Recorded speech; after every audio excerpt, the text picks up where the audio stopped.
message du jour. Et nous sommes bien sûr dans ce mois de juillet. Le Seigneur nous avait dit qu'en juin c'était la transition. Et nous sommes bien sûr à la fin de la transition. Alléluia. La transition est finie sur le plan spirituel. Et cette transition bien sûr est finie sur ta nation. Alléluia. Parce qu'il y a des choses extraordinaires qui se passent. Voilà. Si le Seigneur me permet de pouvoir annoncer ce qu'il m'a montré en ce qu'il je le fais, s'il me dit de le faire en 12 occasions, bien sûr, individuellement, je ferai. Mais allons-y, bien sûr, dans le cadre de ce kit. Alléluia, c'est un kit d'action de grâce. Je rappelle que avec le 15 juillet, vous allez vous organiser, bien sûr, pour les kits du soir et autres. Alléluia. Voilà, c'est un article de rappel. Voilà, Jésus-Christ. On va prendre nos Bibles. Et puis on va aller dans le livre de dans le livre de Marc, chapitre 9, versets 15 à 27. De la même manière, tu as prié le Seigneur pour que Dieu bénisse ces nations. C'est comme ça aussi que quelqu'un dans ces nations va prier pour toi, pour que toi aussi tu sois béni. Marc, chapitre 9, versets 15 à 27. Et puis vous notez Ésaïe 54, verset 7 à 10. Ésaïe chapitre 54, verset 7 à 10. Marc chapitre 9, verset 15 à 27. Voilà. On va écouter la parole de Dieu avec respect et considération. Voici un message important, un message merveilleux, un message de joie. Alléluia.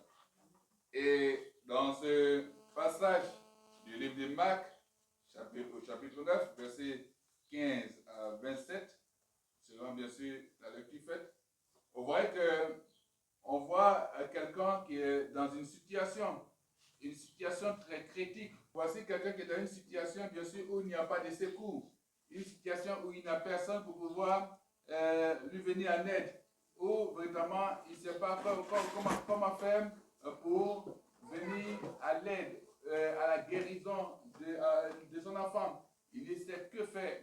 Cet homme, peut-être quelque part, a entendu parler de Jésus. Et la Bible dit que quand cet homme, bien sûr, a vu qu'il y avait la foule, quand cet homme, bien sûr, a vu la situation, il est allé voir les disciples de Jésus pour que les disciples de Jésus puissent véritablement prier, faire quelque chose pour que son enfant puisse retrouver la guérison. Mais jusqu'à ce stade-là, il n'y avait personne. Et Jésus est arrivé là. Et quand la foule a vu Jésus, a dit que la foule est trembelle. La foule a couru auprès de Jésus pour le saluer.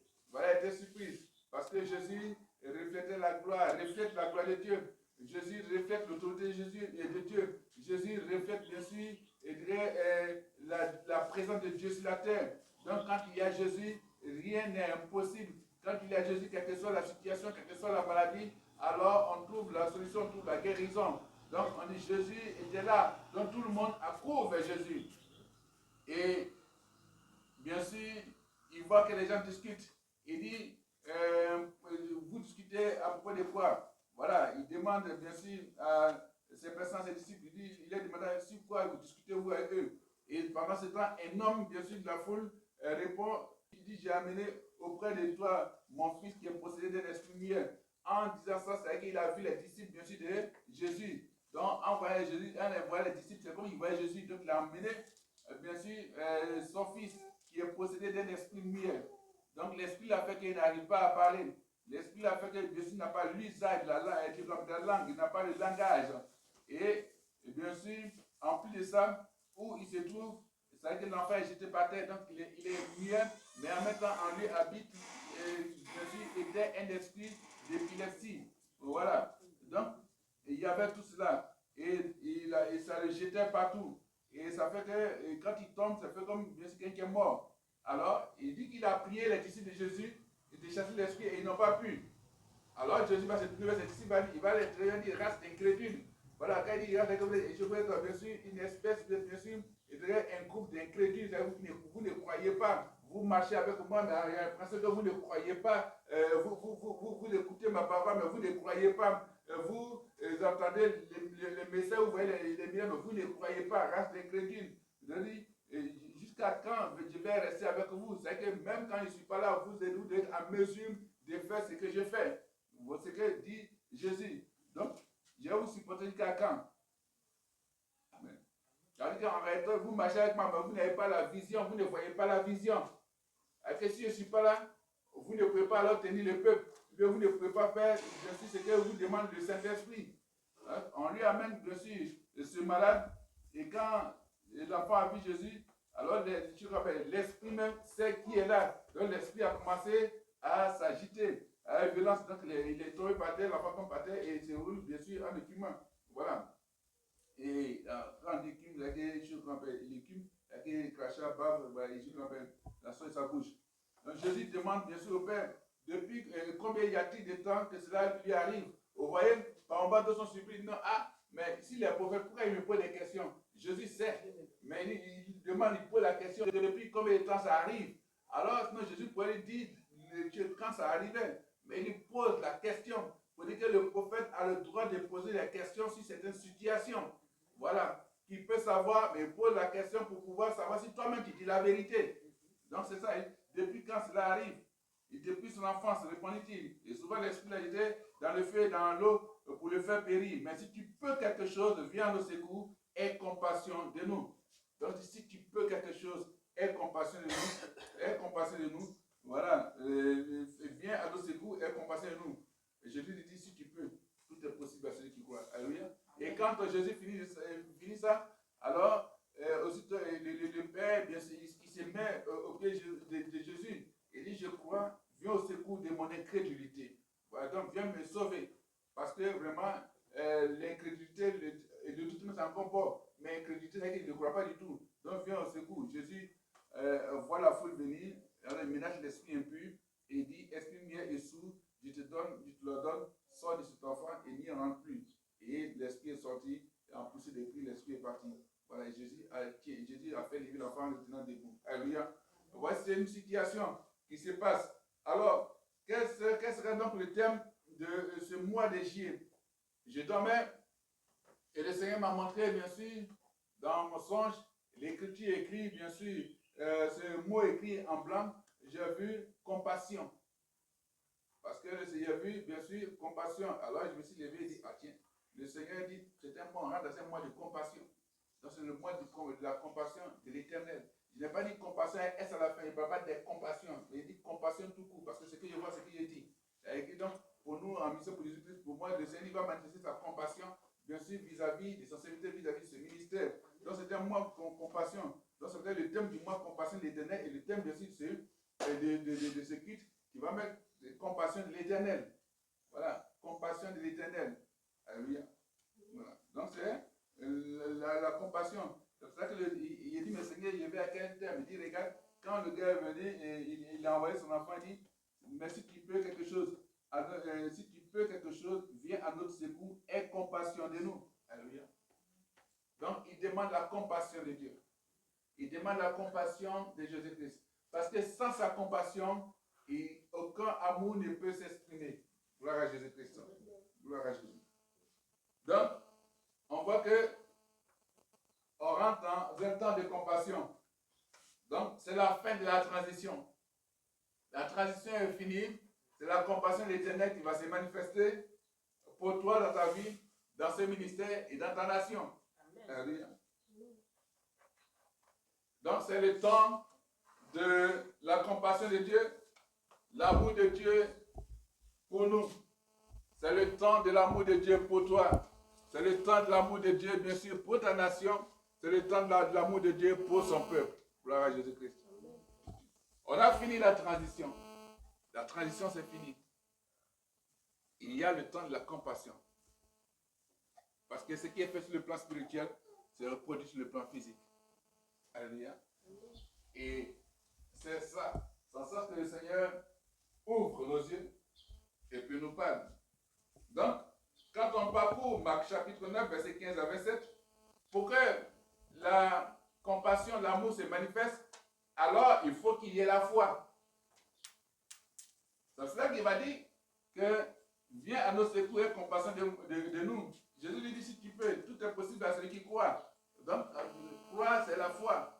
On va dire d'accord, aussitôt le père de l'enfant s'écria, je crois, viens au secours de mon incrédulité. Voilà, alléluia. Donc, dans ce passage, pour voir la compassion de Dieu, pour voir l'amour de Dieu, en ce mois, il faut avoir bien sûr un degré de foi excellent. Amen. Dieu sème la foi dans le cœur de celui qui la recherche sincèrement et qui vit fidèlement selon sa volonté. C'est pour cela que quand il parle, alors Jésus va s'aimer la foi dans son cœur. La foi fait partie des dons de l'Esprit de Dieu, du Saint-Esprit. Amen. Donc, Dieu sème la foi dans le cœur de celui qui la recherche sincèrement et qui vit fidèlement selon la volonté, selon sa volonté. Donc, si tu cherches la foi sincèrement, alors tu vas avoir la foi. Dieu va s'aimer cela.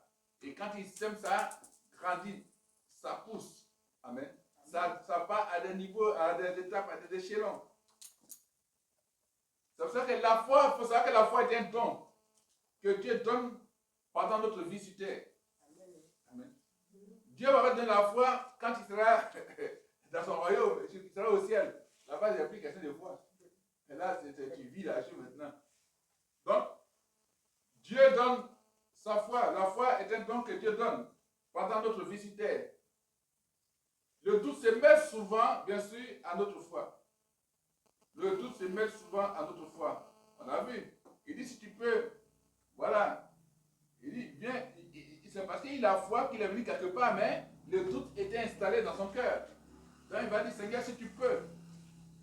Donc en ce mois, certainement que si le doute est là, alors dis au Seigneur de venir au secours de ton doute.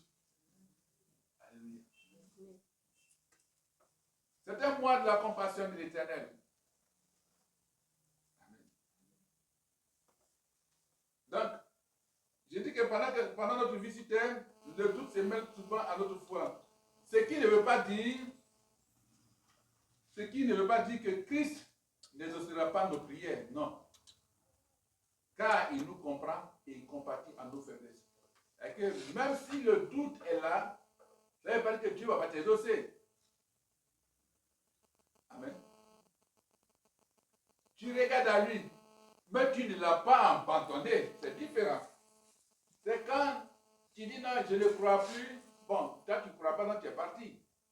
Tu vas te mettre devant des divinités. Tu vas te mettre devant des personnes qui sont bien sûr ici des fils de Noé.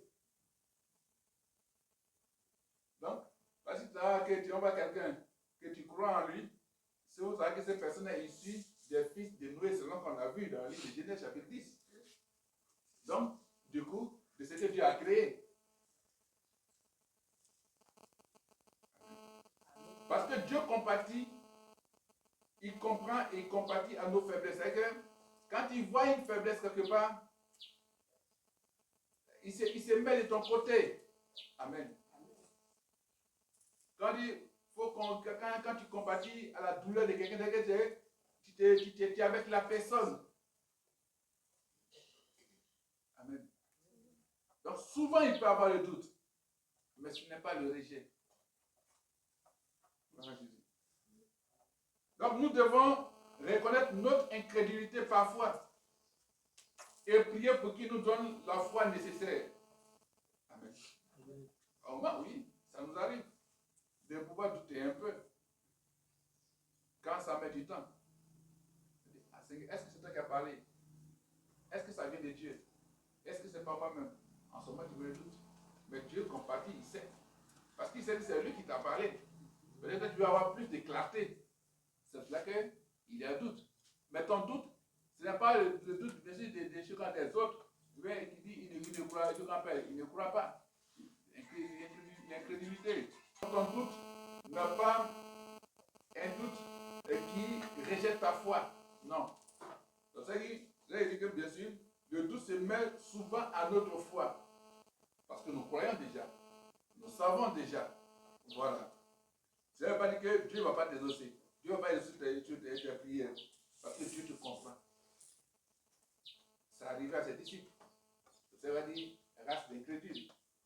Jusqu'à quand serai-je avec vous? Mais le Seigneur a eu compassion. Quand Dieu a compassion de toi, alors il ne tient pas compte de tes erreurs. Amen. Et là où il y a peu de foi, il y a peu de prière. Là où il y a peu de foi, il y a peu de prière. C'est-à-dire qu'il y a là où il n'y a pas beaucoup de foi, il n'y a pas beaucoup de prière. Amen. À l'inverse, c'est-à-dire que là où l'on prie beaucoup, en s'appuyant sur un engagement véritable envers Dieu et sa parole, il y a beaucoup de foi. Amen. Donc là où on prie beaucoup, pas prier, non. Quand tu pries, bien sûr, en t'appuyant sur un engagement véritable, tu t'engages, tu crois, un engagement véritable envers Dieu. C'est-à-dire que tu sais que bien sûr tu es engagé dans la volonté de Dieu. Et puis sur la parole de Dieu, alors là, il y a beaucoup de foi. En ce moment, il y a beaucoup de foi.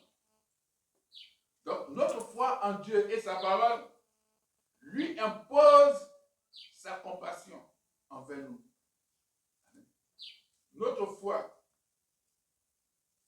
en Dieu et sa parole impose à Dieu de sa compassion vis-à-vis de nous. Amen. Gloire à Jésus. On va, bien sûr, comprendre quand on parle de compassion. On va prendre le livre d'Ésaïe, Ésaïe chapitre 54, verset 7 à 10. Le prophète Ésaïe. Ce mois est un mois de compassion. Et la compassion de l'Éternel va se manifester dans ta vie et dans ta nation. Ésaïe 54, verset 7 à 10. Donc, Ésaïe 54, verset 7 à 10. Verset 7 à 10, quand on vient de lire, voilà, qui est très clair. Il dit, quelques instants, je t'avais abandonné. Quelques instants, c'est au pluriel. Donc, il t'avait abandonné pendant un moment, un long moment, mais pendant des moments. Il dit quoi? Je t'avais abandonné. Quand Dieu t'abandonne, c'est compliqué. Hein? Voilà. Quelques instants, je t'avais abandonné, mais avec une grande affection, je t'accueillerai. Donc, il met son affection maintenant. Alléluia. Je t'accueillerai. Alléluia. Oh, gloire à Jésus. Il dit, dans un instant de colère, je t'avais un moment dérobé ma face. Donc, l'instant de colère a fait que Dieu a dérobé, Dieu a tourné sa face vis-à-vis de son peuple. Mais avec un amour éternel, j'aurai compassion de toi. Alléluia. Voilà. Dis ton rédempteur l'éternel. C'est-à-dire celui qui te pardonne, celui qui te prend. Parce que chaque titre a son importance. Dis ton rédempteur, celui qui t'a pardonné tout. Voilà. Il en sera pour moi comme des eaux de Noé. J'avais juré que les eaux de Noé ne se répandraient plus sur la terre. Amen. Donc, il n'y a pas de déluge. Voilà. Il y a inondation, mais il n'y a pas de déluge. Parce qu'il y a déluge là, au temps de Noé là, bon. S'il dit à quelqu'un, il dit, prophète Israël, il faut construire bac, et il va construire bac, il y a beaucoup, il y a un homme à s'approcher, mais il y a place, on dit, quelqu'un a attrapé quoi depuis, le déluge là, quand nous amener, ça nous amener encore. Voilà. Donc, il y a les inondations, mais il n'y a pas de déluge. Voilà, peut-être que ce n'est pas abus de la guerre quand il y a déluge. Donc, c'est le déluge de Noé là. Ok. Tout va disparaître. Voilà. Donc, il a juré qu'il ne va plus répandre, il ne va plus répandre, bien sûr, le déluge sur la terre. Je jure de même de ne plus m'irriter contre toi, me fâcher, me mettre en colère contre toi, et de ne plus te menacer. Quand les montagnes s'éloigneraient, quand les montagnes, il faut avoir des difficultés, il faut avoir avoir des situations, mais quand tous les gens cherchent à t'abandonner, mais les gens vont quitter autour de toi, vont te laisser seul. Il dit, quand les montagnes s'éloigneraient, quand les collines chancelleraient, parce qu'il peut avoir des situations, il peut avoir même des compagnies où, bon, ils sont avec toi, ils ne sont pas avec toi, il n'y a pas de sécurité, il n'y a pas de vérité. Ou bien les biens qu'ils possèdent, bien sûr, peut-être bien ton ministère va chanceler. Quand tout cela va arriver, il dit, et mon alliance, il dit, quand les collines chancelleraient, mon amour ne s'éloignera point de toi. Alléluia. Même quand des biens peut-être vont vouloir te quitter, mais lui, son amour ne va pas s'éloigner de toi. Et mon alliance de paix ne chancellera point. Mon alliance de paix ne chancellera point. Dit l'Éternel qui a compassion de toi. Alléluia. Donc, on voit dans Ésaïe 54, verset 7 à 10, la compassion de l'Éternel. Mais c'est quoi la compassion de Dieu? La compassion de Dieu, c'est quoi? La compassion de Dieu, c'est sa tendresse. C'est sa tendresse. C'est sa grande affection. C'est-à-dire qu'il dit, mais avec une grande affection. Alléluia. C'est sa grande affection. Ce sont ses bons sentiments, ses sentiments. C'est ça la compassion de Dieu. C'est son amour. C'est ça, on pourrait dire, l'amour de l'Éternel. Amen. La compassion de Dieu, c'est l'amour de l'Éternel, c'est l'amour de Dieu envers toi. Donc, c'est l'amour de Dieu qui va se manifester dans ce mois, sa compassion. C'est-à-dire que ce n'est plus question d'abandon. Il ne tournera plus son regard, sa face, bien sûr, loin de toi, mais il aura sa face tournée vers toi. Alléluia. Il va te regarder. Il va bien sûr te démontrer son amour à cette nation, démontrer son amour à cette nation, démontrer son amour à son peuple, démontrer son amour à ce ministère, démontrer son amour à toi, afin que tout ce que tu n'arrives pas à voir, alors il va te faire obtenir cela. Ce ne sera pas par ta propre faute, parce que si Dieu, à un moment donné, et avait dérobé sa face vis-à-vis de toi, c'est parce que tu comptais trop sur toi, tu comptais trop sur les gens, tu comptais trop, bien sûr, sur tes capacités. Donc Dieu t'a regardé, il a tourné sa face. Il dit, je ne te suis plus, je ne te regarde plus. Alors, quand tu es revenu à lui, alors il revient. Il dit, je ne vais plus t'abandonner. Parce que ta foi, bien sûr, a pris de la hauteur. Ta foi fait trembler les montagnes. C'est par la compassion que nous avons, la compassion de Dieu en nous, que quand on prie pour des personnes, Dieu manifeste sa gloire, Dieu intervient. Amen. Mais c'est parce que Dieu sème sa foi en nous. C'est quand Dieu dit, fais telle chose, prie comme ça pour quelqu'un, moi je ne pose pas les questions, je fais. Voilà. Parce que c'est Dieu qui m'a dit. Et je crois que lui, ça lui-même revient le résultat. Donc, la compassion de Dieu, c'est son amour. Cet amour fait intervenir Christ. Cet amour fait intervenir Christ, la puissance de Dieu. Amen.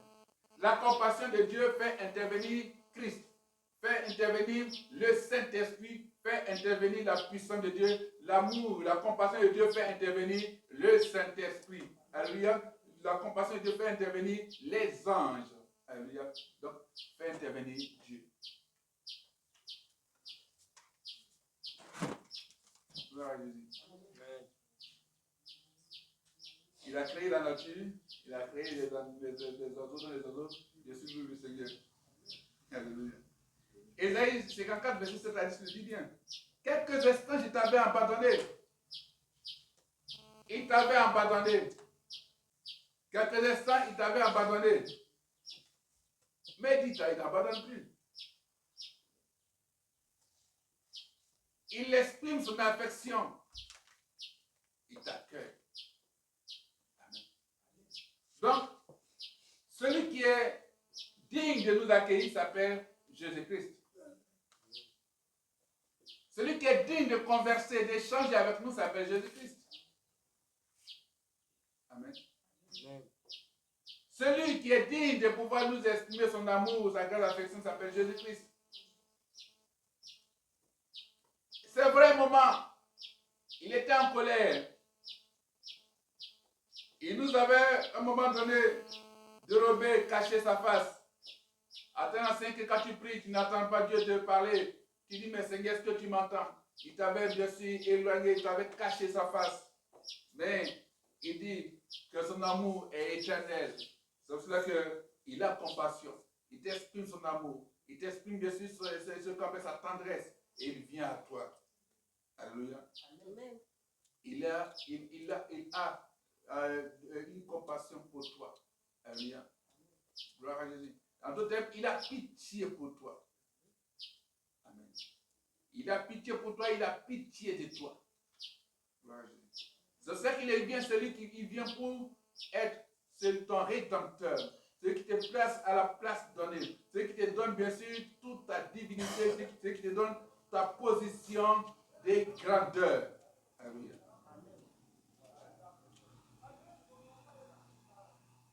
S'il a juré pour les eaux de Noé, il jure pour toi, il prend un engagement pour toi. Il dit, ne se fâche plus contre toi. Amen. Amen.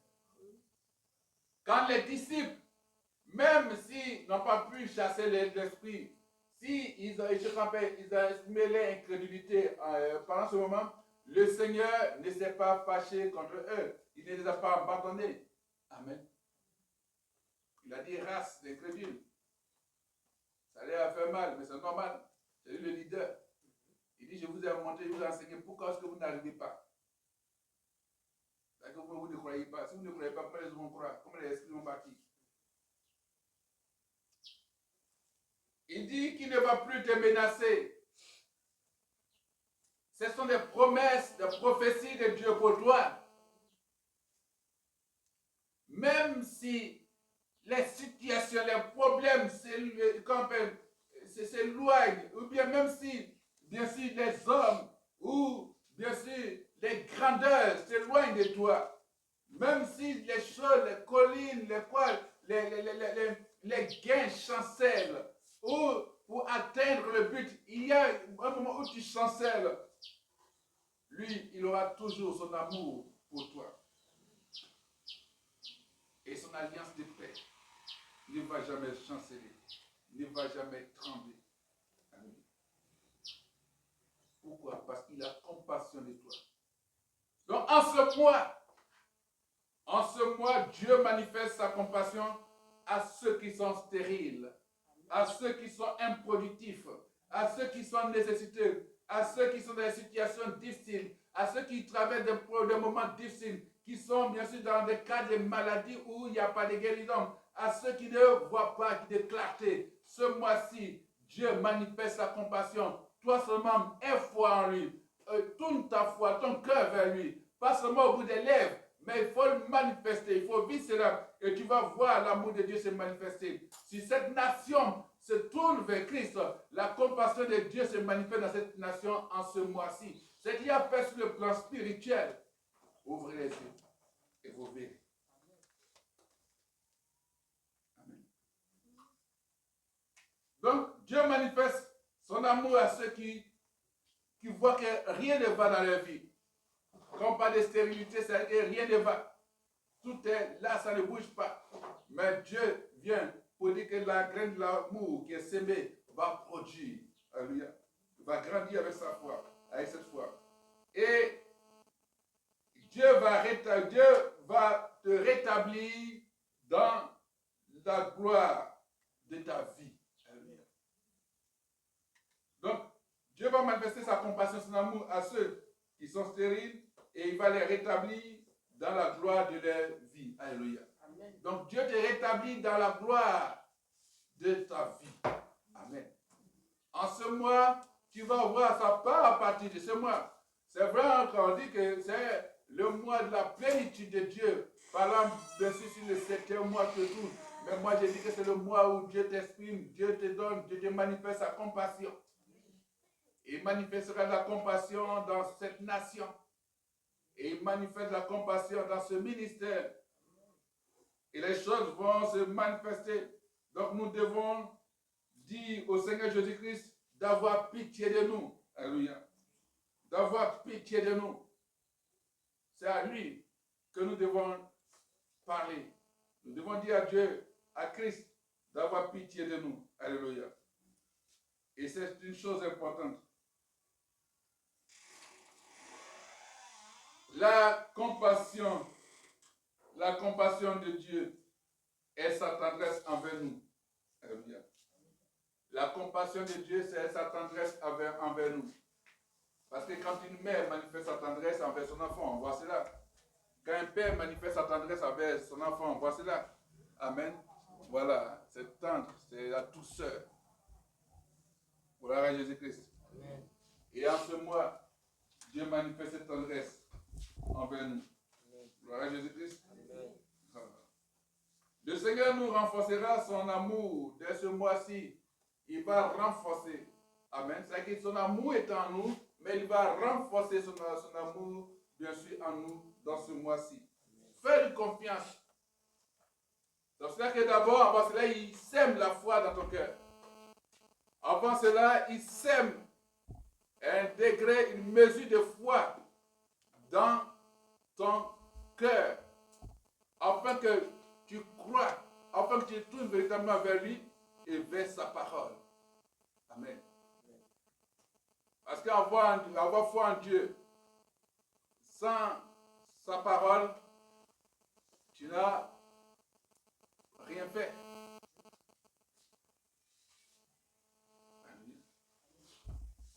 Et quand tu te connectes à une parole, à une prophétie comme ça, il dit merci Seigneur. Seigneur, je te bénis. Parce que avant, tu m'avais abandonné, mais maintenant tu manifestes ta grande affection dans ma vie et tu m'accueilles maintenant, Seigneur. Merci Seigneur, mon Dieu, pour ton amour éternel, ta compassion que tu as pour moi. Tu l'as dit et cela est dans ma vie. Tu as dit que Seigneur, tu ne vas plus t'irriter contre moi. Tu sais que je suis un homme, il y a des faiblesses, mais tu me relèves dans mes faiblesses. Alléluia. Et Seigneur, merci parce que ton amour ne va pas s'éloigner de moi. Et ton alliance de paix ne chancellera point. Donc, Dieu a déjà une alliance de paix avec toi. Donc, l'alliance de paix de Dieu est une alliance normale. Gloire à Jésus-Christ. Donc, l'amour de Dieu pour nous ne changera jamais. L'amour de Dieu pour nous ne changera jamais. Quelles que soient les péripéties de la vie, quelles que soient les péripéties dans le ministère, quelles que soient les péripéties professionnelles, quelles que soient les péripéties animaux, quelles que soient les situations et l'engagement qu'il a pris d'assurer, notre bonheur restera inébranlable. C'est-à-dire qu'il restera ferme, restera inchangé, restera solidement établi et indiscutable. Alléluia. Gloire à Jésus. Donc c'est cela. Donc l'amour de Dieu pour nous ne changera jamais, quelles que soient les péripéties, quelles que soient les situations, quel que soit le problème qui est là, quels que soient les questionnements et l'engagement qu'il a pris d'assurer, notre bonheur restera inébranlable. Donc Dieu ne sera plus en colère contre nous. Alléluia. Dieu ne sera plus en colère contre nous. Dieu ne sera plus en colère contre ta nation. Dieu ne sera plus en colère contre toi. Alléluia. C'est une petite action de grâce. Et c'est un message de grâce. Parce que la compassion, bien sûr, va avec la grâce. Amen. Et c'est une promesse de Dieu pour toi en ce jour. Et Dieu ne craint pas. Amen. Parce que sa compassion, son amour va se manifester. C'est le mois, bien sûr, de la compassion de l'Éternel. C'est le mois du grand amour de Dieu pour toi. Alléluia. Gloire à Jésus-Christ. Dieu soit béni. Tu vas bénir le Seigneur. Et parce que ce mois-ci, il y a des choses extraordinaires qui vont se passer. Amen. Des choses extraordinaires qui vont se passer. Et la gloire de Dieu va se manifester. Tu vas bénir le Seigneur. Amen. Les messages que le Seigneur m'a donnés sont des messages, bien sûr, qui seront donnés après. Quand, bien sûr, il me dira. Alléluia. Tu vas bénir le Seigneur. Prions le Seigneur. Dis-lui merci. Et dis-lui de manifester sa compassion dans ta vie, d'avoir pitié de toi. D'avoir pitié de ton ministère, de manifester sa compassion, son amour dans ta vie, dans la vie de tes enfants, dans tes activités. Prie par le Seigneur. Béni sois-tu.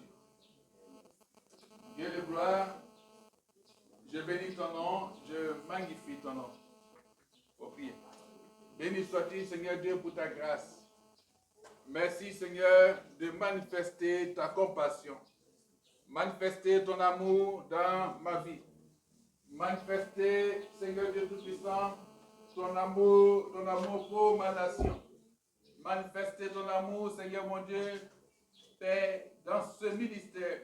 Manifester ton amour dans la vie, Seigneur mon Dieu, des bienfaiteurs de ce ministère. Manifester ta compassion, Seigneur mon Dieu, dans la vie, Seigneur Dieu Tout-Puissant, de ceux qui nous suivent sur nos différentes pages et qui sont attachés à la vie de ce ministère.